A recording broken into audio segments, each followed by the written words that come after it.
bulshada Soomaaliyeed ayaa maanta qulubta waxa aad u gulgilay warka naxdinta leh ee ku saabsan gabar arooskeedii la filayay inuu maanta dhaco balse geerideedii ay timid. Dadka isticmaala warbaahinta bulshada ayaa tan iyo saaka si weyn arrintan u hadalhayay, waxaana farxadda arooska mar qura isku bedeshay tacsiib. waana tii maamaha Soomaaliyeed ay oran jirtay aroos loo mashxaradiyo mayd lagu baroortaa muska reerka wadayaal.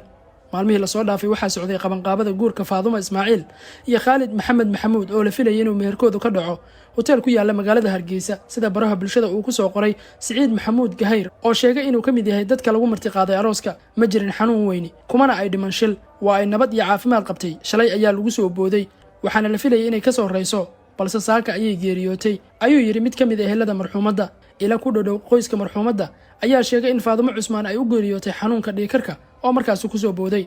dadka baraha bulshada lacdadan ku faafiyay waxaa ka mid ah qof lagu magacaabo Axmed Karaama oo sheegay in uu muddo 15 sano daris la ahaa gabadhan geeriyootay, labadooda guruna isku xigaan. wuxuu sheegay in saaka uu u labistay si uu uga qayb gala arooska Faadumo iyo Khalid, balse arrintaasi ay dhinaca kale isku rogtay.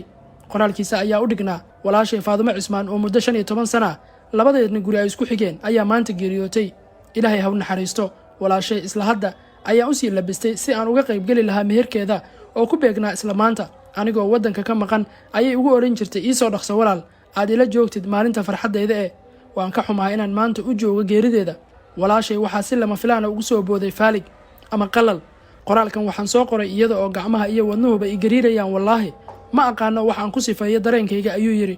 markii ugu dambeysay ee dhacdo noocaana ay dhagaha Soomaalidu maqlaan waxay hal sano ka hor, markii lamaana aroos cusub ahaa oo ay ka mid noqdeen dadkii ku dhintay qaraxii hoteelka Afriik ee magaalada Muqdisho, kaas oo lala beegsaday 31 bishii January sanadkii 2021.